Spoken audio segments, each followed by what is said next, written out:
What's up, everyone? I'm Scott, And I'm Jason. and you are listening to Liquid Carnage. My friend, we are recording mere moments before Game 5 and hopefully the deciding game of the 2023 Stanley Cup Finals, where our Las Vegas Golden Knights will hopefully be bringing the cup home to Las Vegas this evening against the Florida Panthers. I don't know why, because I watch hockey. It's the least favorite of my sports. But obviously I have a bunch of friends who are big Golden Knights fans. So we've been watching the games ourselves at the house, rooting for them because we're rooting for our friends. And, I'm rooting for them as well. They're a local team. A bunch of my friends feel like that's their team.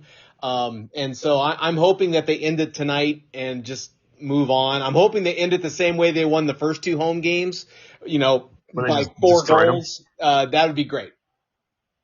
Yeah, that is what I'm hoping for too. It's always fun. You're right. I'm a casual hockey fan. I will watch it. I've been a fan of the Knights since they started. I started watching them in 2018 when they got to their first cup. And I've just been consistent ever since because it is a fun game to watch, especially in the playoffs. Well, and I feel like once. Oh, go ahead. I'll say anytime any sport gets into the playoffs, there's a different feel. Okay, there's a different level of intensity that I can appreciate. I agree with that. I would hope anyone that's a sports fan, any sport, you don't have to love the sport, but the minute you hear playoff game or sudden death, man, I hope you're taking interest in realizing that's huge. There is more at stake here, and that is where pressure makes diamonds. Okay, there you go. That's the quote right there of the podcast, where pressure makes diamonds. That is what I am hoping to see tonight.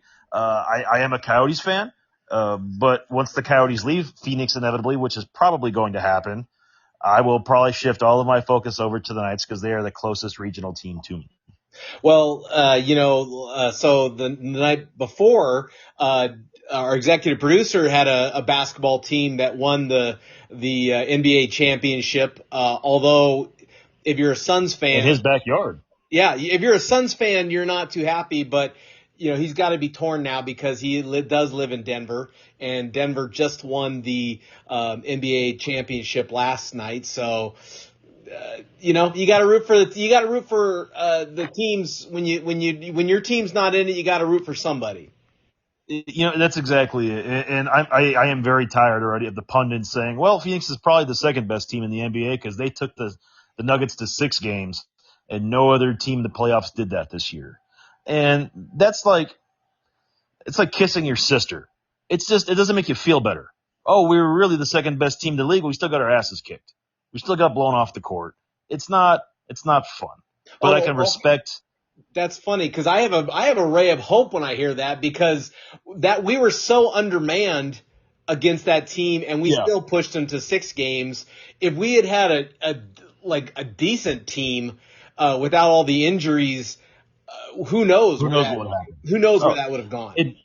And I agree with that, but the pessimist in me sees the salary cap hell that they're having to try to fix this year and still keep quality players around it. I don't know, man. I'm an Arizona sports fan, so I know nothing good ever lasts in the Arizona desert for sports.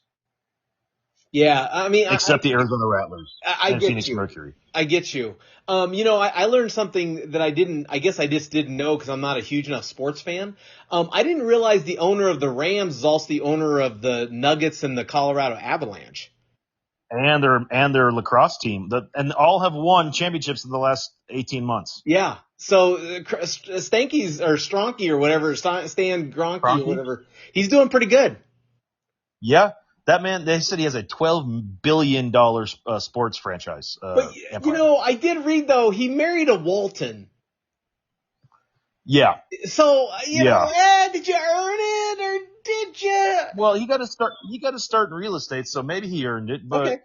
It's not how you start, it's how you finish. Sometimes you got to get that little push. Yeah. I watched the. I don't know if you watched the documentary on Arnold yet on Netflix. No, not yet. No. But I did watch it, and one of the things that he said from a very early age is he said, I had the ability to put in my mind a vision of where I wanted to go and became obsessed about hitting that vision. And all I can think about is there are some people that go through life and are successful, and then there's other people who go through life and just get a little bit more success, whether it's through, a vision, right, or focus, or maybe it's good wedding, good, you married the right people, or You get the right whatever it breaks in life. is. Yeah. So You get the right break. there's some people have that extra sense somewhere around there, right? They have the extra sense, okay, I have a vision and I'm going to do things differently than everybody else, and that's why I'm going to be successful. It's interesting. I haven't watched that documentary yet. We're still trying to get through his new show, Fubar, which I don't know if you've watched. It's very good. Very fun. Is it? It's Okay, I started watching it, but Noreen wasn't too into it, so I stopped. It's entertaining. It's what you expect an Arnold Schwarzenegger TV show to be. It's action. It's one-liners. It's for 75 years old. Him and Sylvester Stallone. Here's the thing. I don't know if you watched The Tulsa King on Paramount Plus. No.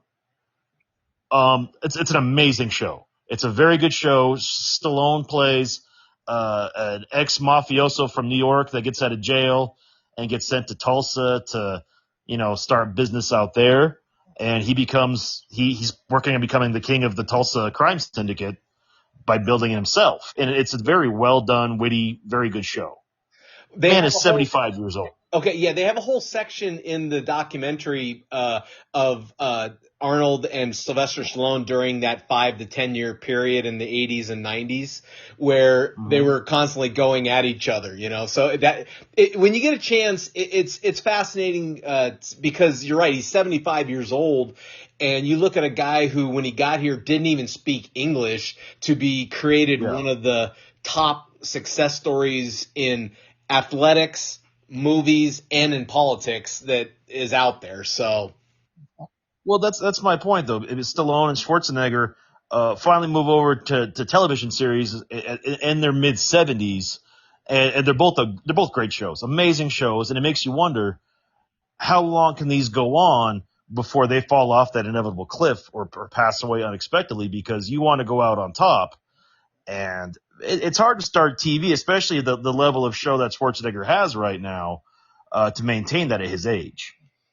Yeah, I mean, I wonder too, because, I think about like a Vin Diesel, because he's had like all the Fast and Furious, and he's had the Guardians of the Galaxy. He's had a bunch of movies, and yet you look at him, he's not a great actor, but his bank account says it doesn't really matter if he's a great actor. You know what I mean? Sylvester Stallone. I don't know if Sylvester Stallone is a great actor, but his pocketbook says it doesn't really matter whether he was a great actor or not. There was a separate article written, and they interviewed Stallone about a lot of this stuff. And he said the difference between him and Schwarzenegger was Schwarzenegger is better on screen. He can do comedy. He's more versatile. But Stallone was better where he wrote better screenplays. He's a better writer of scripts than Schwarzenegger ever was. I don't know if Schwarzenegger ever wrote one, but you gotta remember, didn't. Right? Yeah.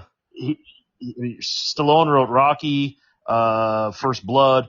I mean, these are all very good classic movies when you get down to it. Yeah. And the fact he wrote those, he can act pretty decently too, but he's clearly a much better screenwriter than anything else. Yeah. And let's be real. Vin Diesel is making a shit ton of money on 3 words, I am Groot. Well, he's made a shit ton of stuff, and you even ask people who are like knee deep, thigh deep, arm deep into the Fast and the Furious, even they say, yeah, it's gotten a little bit out of hand, but they still go to watch the movie, right? And Vin Diesel's and that's part of the problem. He's got to be in his late 50s now, right? He's getting up there in age. He's in his mid 50s, but part of the problem with Vin Diesel is, and when they do these interviews with these Fast and Furious movies, and I checked out after the last one where they sent the Fiero into space. And if you haven't seen the movie 3 years later, I'm sorry, they sent a Fiero into space with Ludacris and Tyrese. I'm over it. I don't need to see this next one until it's on FX and it's edited for 2 hours. Okay. But for him to go on record saying we pitched our final movie to Universal and they said this is great. Can you turn it into a 3-movie set? To be the grand finale, that hurts my heart to hear that, because who in the hell are they? What are they pitching? That a movie company's like, yes, I need that in 3 movies to finish this story. Yeah. Because I don't know if this is a race movie or a spy movie or what the hell that is anymore. Yeah. No, I'm with you.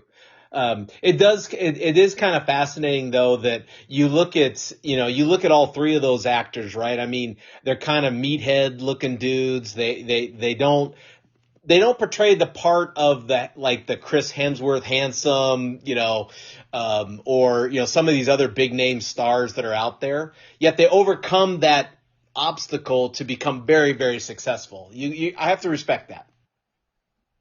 Yeah, they all have 3 comedies, their own individual comedy, that family comedy that's probably all very similar when it comes down to what they are. Schwarzenegger had Kindergarten Cop, Stallone had Stop or My Mom Will Shoot, and Vin Diesel had The Pacifier. Big action movies, and they tried to go versatile and do comedy, and it worked for the most part, but they just never took on as comedic actors. Yeah, I mean, I forgot he did Twins too.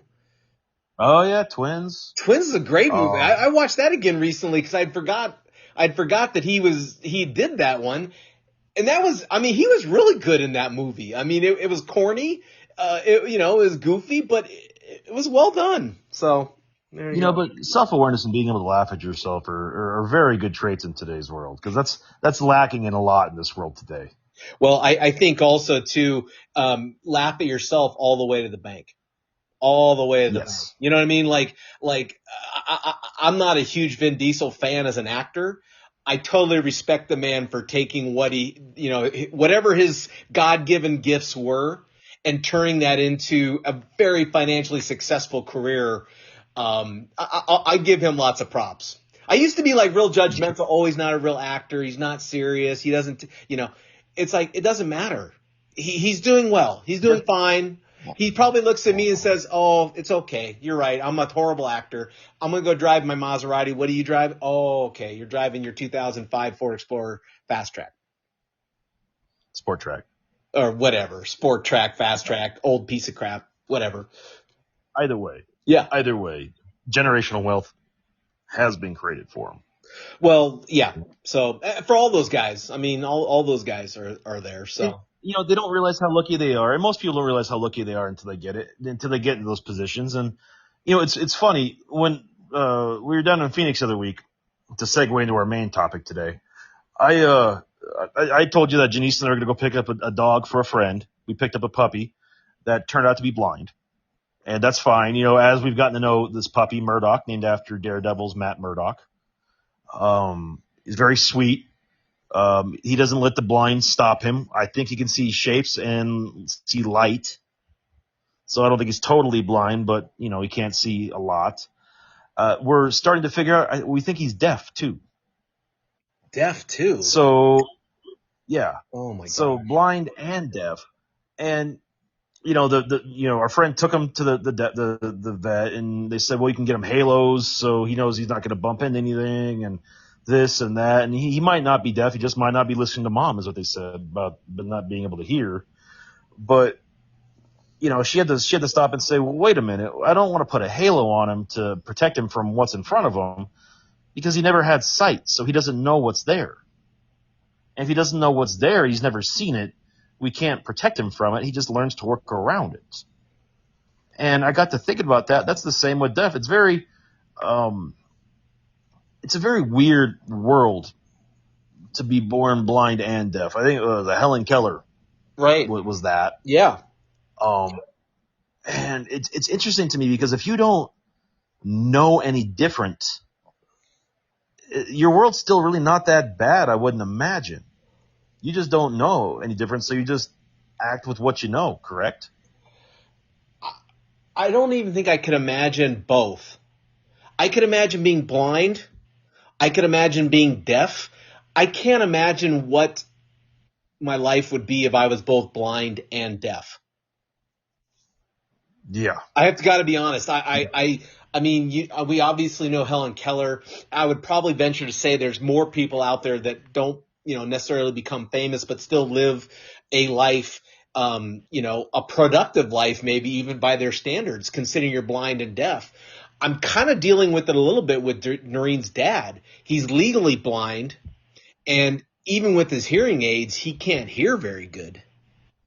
And Yeah. And I, that's the hard part because he spent the majority of his life being able to see and hear, so he's having to adjust to losing those senses. I And mean, that's a whole different world versus just never having them. yeah, I don't think I'm speaking out of turn here to say that about 15 years ago when he started going blind, he was contemplating suicide. He said, if I can't Really? drive a car, what's the point? I mean, that was his mindset when it first started. And he never did, obviously, but he relied so much on his sight for the pleasures that he took in life, whether it was, driving his car or seeing places, that even the hint of the sense going away was depressing for him. Yeah. So Yeah. if you're born and you're born without sight and you're born without hearing, that's your world, right? That's all you Yeah. know. Yeah. And that's what's crazy to me because 9 times out of 10, any pet, any animal that's born blind and deaf, nature's going to take its course and it's going to be either put down or eaten or just, it's not going to have a very long life one way or the other. And I don't feel bad saying that because I feel like that's just the truth. It's, if you're, if you're a dog breeder or a vet and you're checking out a puppy or a kitten or what have you, and it can't see, it can't hear, most people aren't going to want that. And that's not necessarily right, but it's just what it is. I feel like this dog has won the lottery. Whether it can hear or see doesn't make a difference to the owner or anyone that this dog is around because it's an animal that deserves to be loved, and it will want for nothing its entire life, as long as it's not a shithead. Well, I mean, if we can be candid, it wasn't Mm-hmm. 2,500 years ago that if you were born blind and deaf as a human, your life Yeah, expectancy was about a day. They just threw you off the yeah, cliff, man. I mean, they didn't even jack around like, hey, maybe we'll try to raise it and say, no, okay, you're off the cliff. Let's start again. I mean, yeah. so, we haven't progressed that far. I mean, it was only 2,000 years ago that if you were blind and deaf, hell, if you were blind maybe, or if you were deaf only, you may not have had a good chance. So, Well, hell, it might have been even 200 years ago at this point too. yeah, I mean, I think that, how about this? I would imagine within the last 500 years, it would not have been out of the question that if you were blind or deaf, you were put into a mental hospital, right? And someone Yeah, was no, I going would to go take with that. care of you, because you were not, perfect. Yeah, I'd go with that. I can agree with that. So, it's just an interesting world to me that if you don't know any different, do you have to take all the extra precautions that someone like your dad would have to go through, or your father-in-law would have to go through with, losing his sight and losing his hearing? And when our grandpa passed 5 years ago, he had ocular degeneration. So I think Ed has the same thing where you lose your sight right in the middle of your vision, and you can see all around, but just not right directly in front of you. Yeah, that's exactly right. That's exactly And it. it drove my grandpa so much to the fact that he spent thousands of dollars on reading machines that he could put the newspaper or his books under a magnifying glass and mirrors that would help him read things uh, around the blindness. Yeah, that Ed has those too. Like he has a little portable one that he can take to a restaurant where it basically magnifies and puts a light, real bright light on the menus, or if he's reading a newspaper. Yeah, the advancements in the technologies to be able to help aid someone who's dealing with hearing or sight loss. Um, Hell, even a missing limb like amputees, the Oh yeah. technology now where you're basically running marathons if you really want to. I mean, that's what they've come up with. Well, what have you read in this neurochip that Elon Musk is, you know, testing with the FDA now? Have you read about that at all? I haven't. Tell me more. Well, it's a neuro chip to help with certain disabilities. It's basically it's an implant into your brain to help connect some of the broken systems and help rewire your body in the basic form to work again, essentially to help fix partial brain damage, to stop seizures. I imagine at some point it'll be to help vision or hearing, with depending on the advancement of it all. Now, is the But purpose of it's that still in the very early testing stages. is the purpose to correct it, or is the purpose to avoid having that be an ailment you have to deal with? Like, is it preventative, or is it you have the issue and then this will help fix the issue? I think yes. Oh, both. Okay.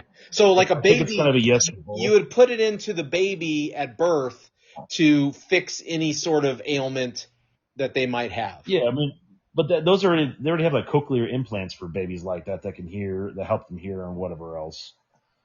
This is more designed to go, and I don't want to misspeak on it, but I think it's more or less it's like to wire into your actual brain and help fix some of the issues that that you come across through disability. Yeah, interesting. I wonder how many people, like, I wonder if someone like Stevie Wonder would use something like that. Well, it depends on the conspiracy theory. Some people think Stevie Wonder's not really blind. Oh, yeah. No, I mean, the reason why I ask is because I wonder, some people, and I think Stevie Wonder is one of these people that when they've asked him if you could see, would you? And he said, absolutely not. I mean, my life has been my life because I have not been able to see, you know, uh, Yeah, once again, is it better never have to seen before, or is it better to have seen, lost the sight, to at least have a frame of reference to know what a tree looks like and what the color blue looks like? can you miss it if you never had it? I think is the question. Yeah. I mean, the Plato's allegory of the cave is exactly that topic, where if you don't know what a tree is other than a shadow that projects on the front of a cave wall, then is it really a tree still, or do you have to have the form of what a tree we've defined as a tree for you to understand the concept? Exactly, Yeah, exactly. I, And I I, think that's I think there's a Chinese philosopher who one of the anecdotes of his philosophy was one night I dreamed I was a butterfly. When I woke up, I couldn't tell if I was a man dreaming I was a butterfly or if now I'm a butterfly dreaming I am a man. some really good LSD. Oh, totally, right? But we Very good rely so opium. much on our senses. We rely so much on our senses. We're only talking sight and hearing, right? But there's other senses too. But we rely so much on our sights. I mean, our senses that when you lose one abruptly, an eye or you get paralyzed, the struggle is really real about how you move forward. Well, we joke about that a lot when we go drinking. It's like, well, how many senses did you lose last Yeah. night? It How many dictates how senses drunk have you you were. drunk away? That's right. That's right. And it's a funny joke at the time, but then you realize, oh shit, some people just don't have that, and that's kind of it's people find a way to persevere. I mean, mankind finds a way, nature finds a way, and I think it says a lot about the advancement of technology to help people restore their sight or restore their hearing. I think it says quite a bit about the people that don't want their sight restored or even have sight if they're never born with it, because once again, if you've never had it, how can you miss it? Well, and let's think about it too. How many people with all their senses would take pity on someone who was born without sight or born without hearing because they think, oh, well, this poor person can't see, instead of thinking, well, can you make a life for yourself? What can you do to make a life for yourself? Because I'm sure the blind person is saying, I don't want your pity. I'm fine. I I never Yeah, had my sight, so what you're worrying about is not a worry for me because I've never had it.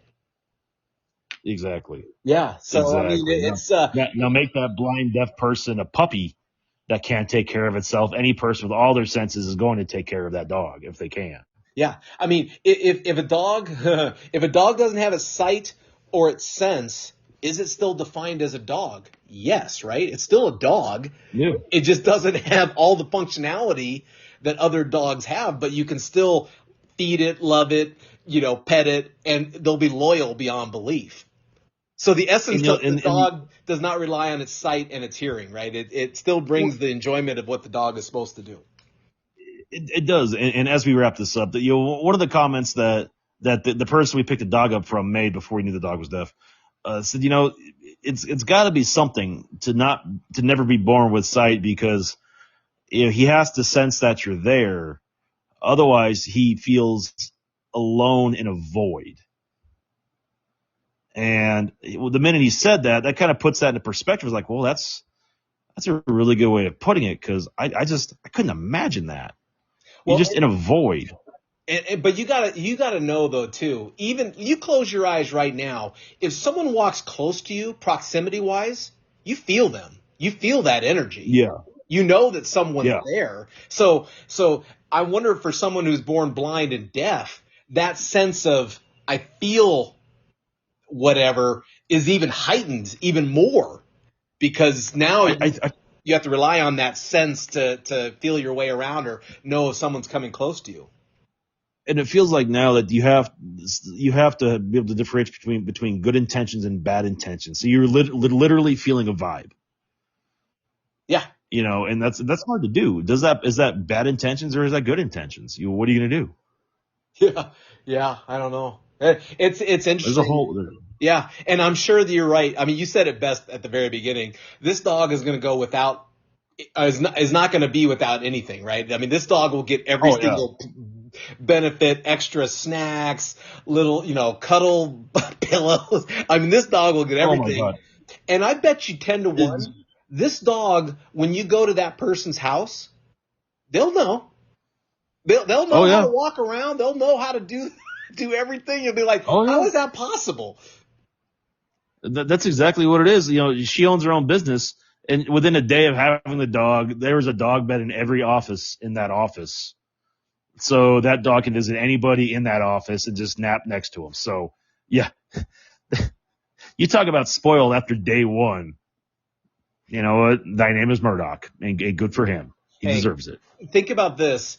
You guys have dogs. We have dogs. We have one dog that is an alarm clock. She knows when the food is supposed to be on the floor ready for her to eat. She knows when she's supposed to get her morning snack. She knows when she's supposed to get her evening dinner.